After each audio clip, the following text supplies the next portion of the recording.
Hello students, welcome back to my YouTube channel professor Shubham Tiwari, जहां पे topic चल रहा है हमारा T Y B com class and S Y BAF and S Y B M S class की financial accounting का topic है accounting of transaction of foreign currency. और इसी पर्टिकुलर चैप्टर के नाम से मैंने प्लेलिस्ट बना दिया है। चले जाना भाई। अभी तक के जितने भी एग्जाम्पल हमने प्रैक्टिस किए वो थे इंपोर्ट वाले, मीन्स परचेज वाले, और आज से हमारी क्लास स्टार्ट होगी एक्सपोर्ट का कॉन्सेप्ट। अब आपको सेल करना भाई, उसका अपोजिट कॉन्सेप्ट यहाँ पे आने वाला है। तो ज़्यादा टाइम वेस्ट ना करते हुए चलिए स्टार्ट करते हैं आज की class.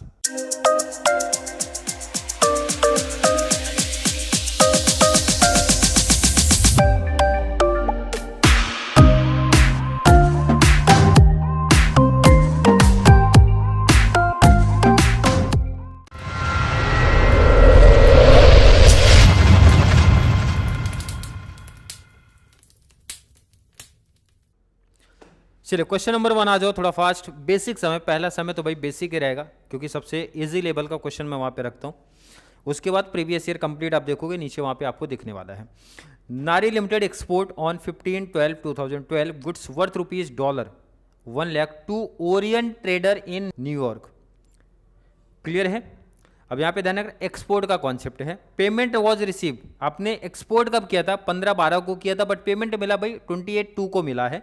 On the date of export the exchange rate $1 का 45 था। और जब आपने डॉलर वेर एक्चुअल रिसीव जब आपने किया था उस टाइम पे रेट $1 का 48 था। तो भाई बता रहे कि रिकॉर्ड कर दो AS 11 के अकॉर्डिंग ईयर एंड इनका 31 मार्च दे के रखा। मतलब पहला समय तो ये सिंबल सा दे दिया मैंने कि भाई फाइनेंशियल ईयर वगैरह क्लोज मत करो, सीधा इस डे पे आपने सेल किया है, मतलब सेल किया और पेमेंट इस डे पे आपने रिसीव किया। भाई एंट्री पास करके दिखा दो आप। तो नंबर 1 पहली एंट्री है भाई 15/12 की। डेट जरा देखो, मुझे लगता है एक पेज मतलब हो ही जाएगा, सिंपल एंट्री है तो एक में ही लिखते हैं, मतलब यहीं पे लिखता हूँ। डेट क्या है जरा देखो ना भाई, 15/12, तो यहाँ पे डेट लिख लेना आप। क्लियर है? डेट 15/12, ईयर कौन सा है? 12। एंट्री क्या है? सेल्स की एंट्री। कौन सी? सेल। सेल हमेशा क्या होता है? क्रेडिट, और ऊपर आएगा पार्टी। अगर आपका क्रेडिट है तो इसमें क्रेडिट की ही तो बातें कर रही हैं। तो पार्टी कौन है? Orient trader. तो एंट्री में लिखूंगा orient trader account debit to sale account.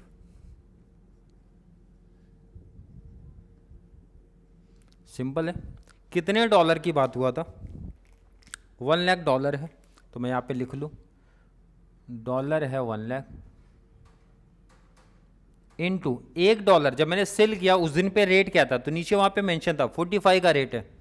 जब मैंने सेल किया तो 45 का रेट था, और मल्टीप्लाई कर दूंगा तो इजी आंसर मिल जाएगा 45 लाख।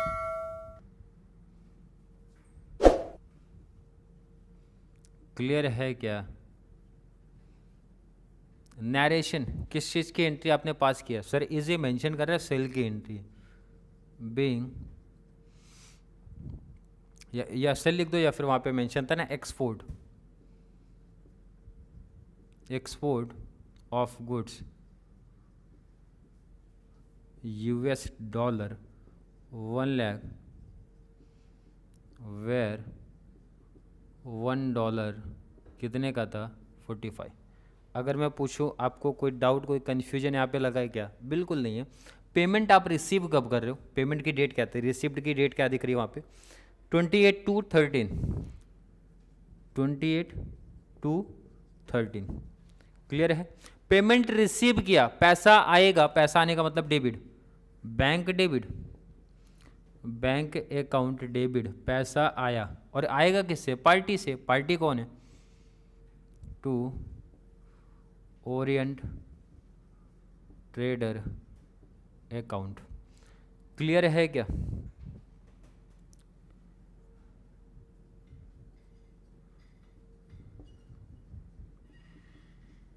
क्लियर है?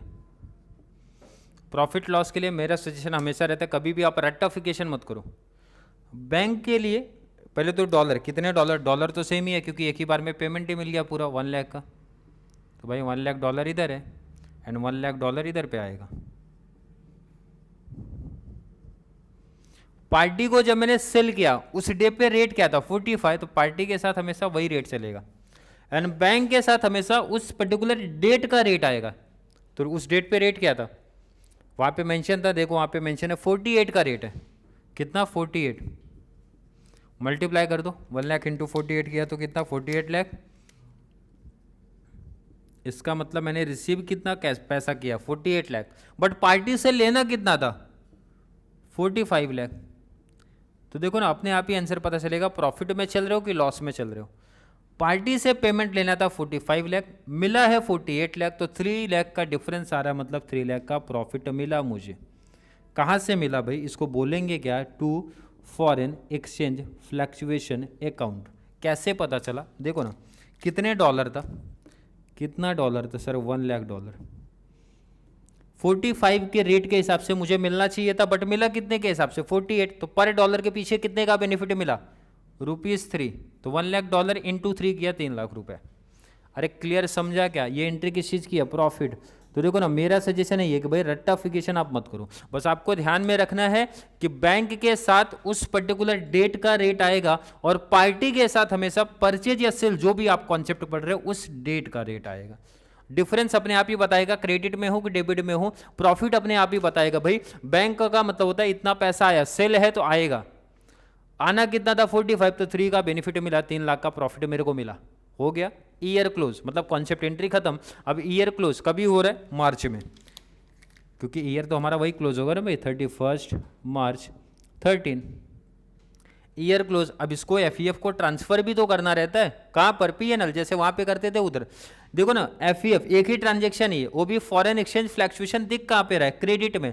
जब आप ट्रांसफर करते हो तो लिखते अकाउंट डेबिट, तो आपको लिखना क्या है भाई? Foreign exchange fluctuation account, account debit, account debit to.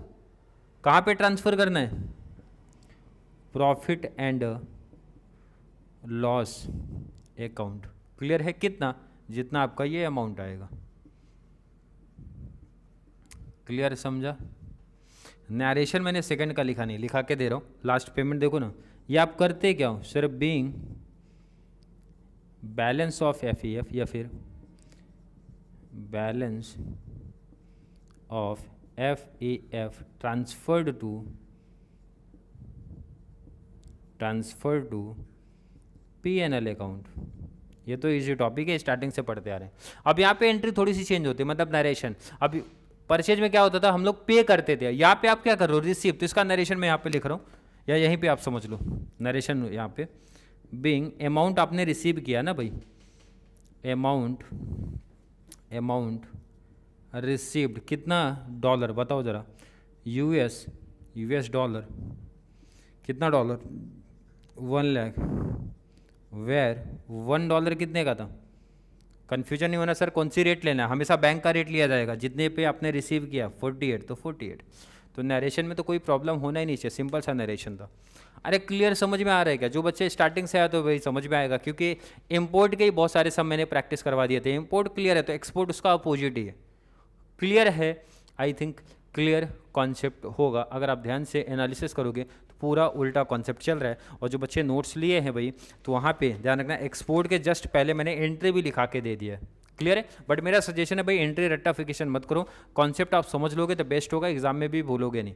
Profit loss का कॉन्सेप्ट मैं रट्टाफिकेशन नहीं करा, तो आप यहीं से एंट्री से बता दोगे प्रॉफिट हो रहा है कि लॉस हो रहा है। क्लियर है? आई थिंक यहाँ तक का कॉन्सेप्ट हर एक बच्चे का क्लियर होगा। फिर भी किसी बच्चे को आज की क्लास को लेकर कोई भी डाउट, कोई भी कंफ्यूजन क्रिएट होता है तो जरूर नीचे कमेंट में ऐड कर दें, या फिर वीडियो आपको थोड़ी सी भी हेल्पफुल लग रही है तो वीडियो को ज़्यादा से ज़्यादा BCom and BAF and master वाले बच्चों को जरूर शेयर करें, ताकि उनको इस चैनल से इसी तरीके से कंप्लीट बेनिफिट मिल सके। चलिए मिलेंगे अगली क्लास में, तब तक के लिए थैंक यू सो मच।